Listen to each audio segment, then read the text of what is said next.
Здравствуйте, друзья! В эфире Геоэнергетика Инфо. С вами Радайкин Максим. Я Борис Марцинкевич, всем добрый день.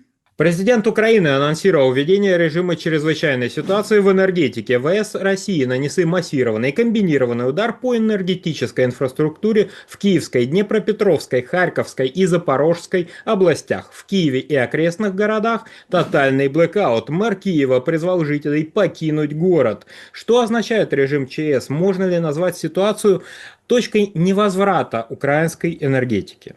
Давайте по порядку. Что происходит? Выключается, собственно говоря, столица и окрестности. Разумеется, у меня нет данных, которые имеются у нашего генерального штаба, но есть статистика 2021 года, то есть до начала событий, о вкладе отдельных областей в валовый внутренний продукт, валовый внутренний региональный продукт, так называемый. Вот тот самый Киев и окрестности – это 71%. Соответственно, именно вот это и есть промышленный узел, который отвечает в том числе и за военно-промышленный комплекс, то есть за производство БПЛА, за ремонт техники, за производство военного обмундирования и так далее, и так далее. С военной точки зрения, к сожалению, для мирных жителей Киева ситуация вот такая, и изменить ее невозможно. Тем более, что с учетом того, как меняется контурная карта Украины, очевидно, что те, кто решил остаться с этой властью, перемещались с востока на запад. А Киев хорош тем, что это город-миллионник, где достаточно легко найти работу и где достаточно уверенно можно, так скажем, добиться того, чтобы не встречаться с сотрудниками ТЦК. Соответственно, мне кажется, что в городе население даже больше, чем до февраля 2022 года.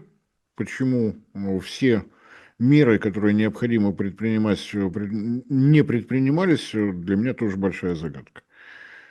В принципе, город обеспечивается, если мы говорим о тепле, четырьмя тепловыми электростанциями, пятая, шестая, Дарницкая, я уже не помню, как там следующая называется.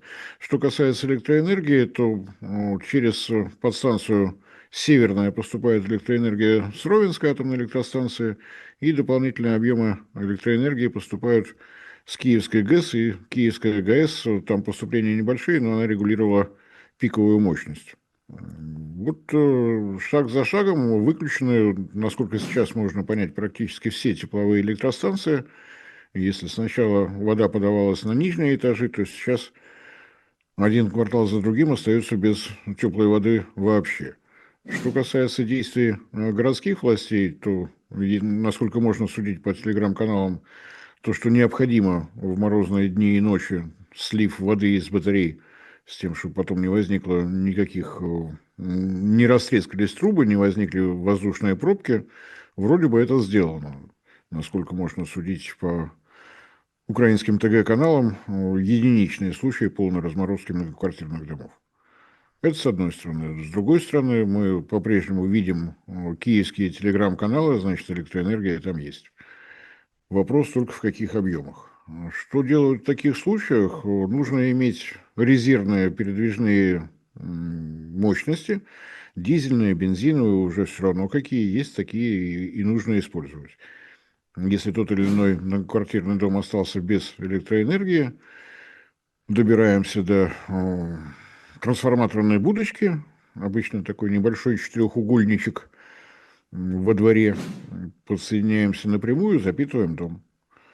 Но для этого, конечно, нужен и целый парк вот таких либо дизельных, либо бензиновых генераторов, и, соответственно, одновременно надо решать в любом городе миллионнике большую задачу – это логистика подвоза. У этих электростанций больших емкостей при себе нет, значит, нужно откуда-то их развозить, доставлять, придумать, как эти маршруты выглядят. О том, как справляться с такими вот проблемами. Проблема стала остро почему-то вот только сейчас, когда прогноз метеорологический нам сообщил, что ночью в Киеве будет доходить до минус 20, а это достаточно серьезно для теплосистемы. И грозит тем, что ремонт, если и будет возможен, то есть если воздействие со стороны наших вооруженных сил прекратятся, все равно будет достаточно сложно. Трубы с подачей теплой воды с отводом, то есть с канализацией. Это земляные работы. Если у вас были морозы в районе минус 20 несколько дней подряд, это уже сложно. То есть, вероятнее всего, если говорить о возможности проведения ремонта, то это ближе к весне. Киев не на самой высокой широте, так что где-нибудь в апреле, наверное, можно будет приступать к полномасштабным работам.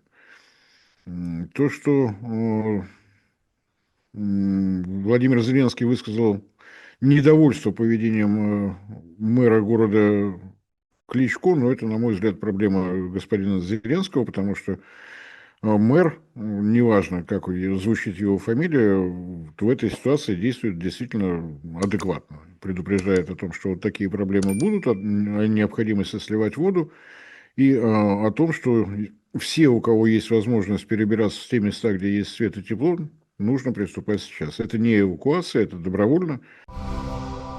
Друзья, YouTube блокирует. Возможно, наш канал следующий, и это видео последнее. Подписывайтесь на наш телеграм-канал Геоэнергетика Инфо, ссылка в описании и закрепленном комментарии. Подписывайтесь прямо сейчас, чтобы не потерять нас. Не ждите окончательной блокировки YouTube. Но для миллионного города такая возможность будет далеко не у всех. И если вспоминать советские времена и что у нас там было с ЧС на Украине, Чернобыль, 30 тысяч человек расселено в течение нескольких дней, но, простите, это был май месяц, это были санатории и пансионаты, которые тогда в наличии были, сейчас их нет. И это было 30 тысяч человек, а не пару миллионов. Так что ситуация действительно для города сложная. Куда и кто может перемещаться, можно поиронизировать по поводу того, что вот так выглядит полная декоммунизация, о которой так много говорили киевские власти, но простых людей жалко.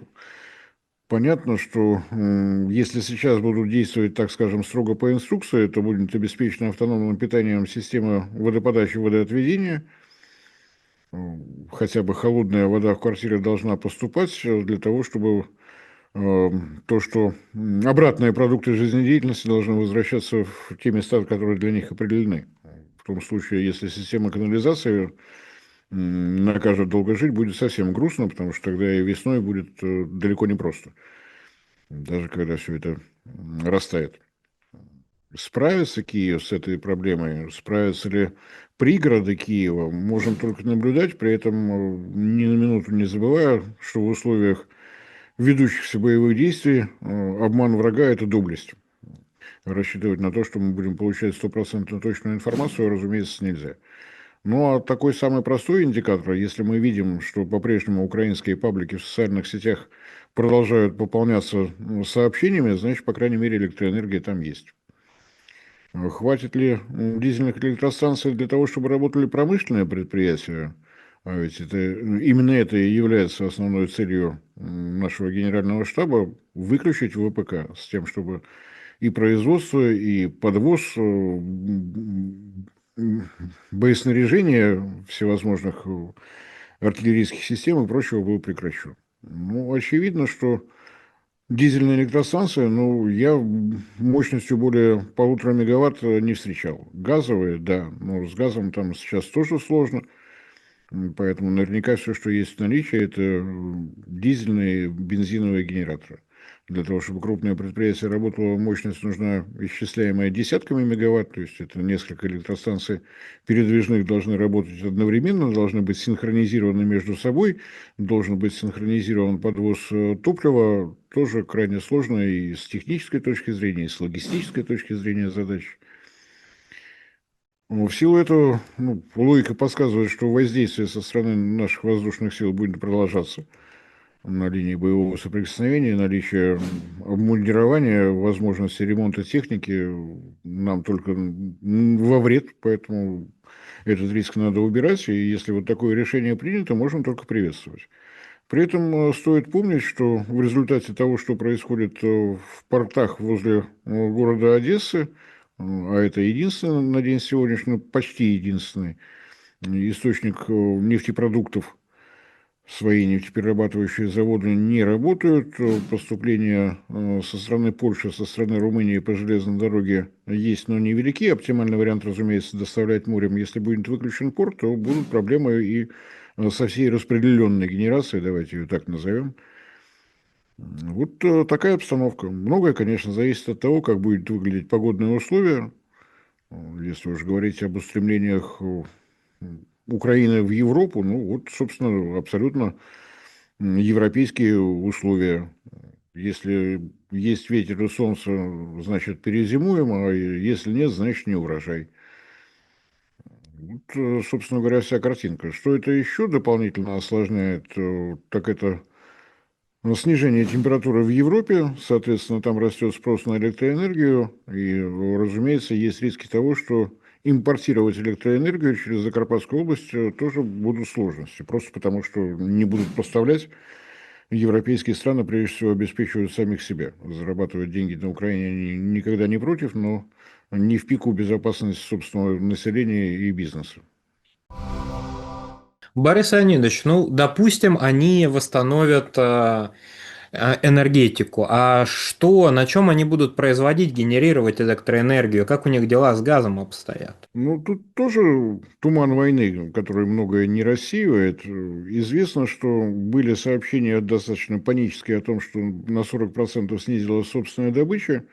Основные месторождения, расположенные в Харьковской и в Полтавской областях, там действительно что-то летело, что-то прилетало.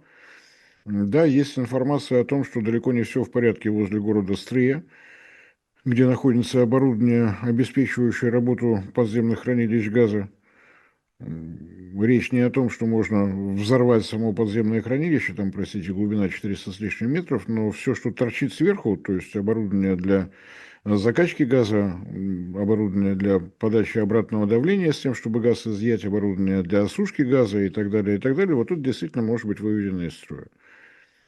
Но поскольку информация о том, в каком состоянии на день сегодняшний газотранспортная и газораспределительная система Украины у нас нет. У нас был интерес к этому направлению, пока шли поставки российского газа в Европу. Поставок нет, соответственно, это некая вещь в себе. И, наверное, информацию о том, как все это у них выглядит в реальности, знает только киевское руководство и соответствующее министерство, которое известно, чем занималось.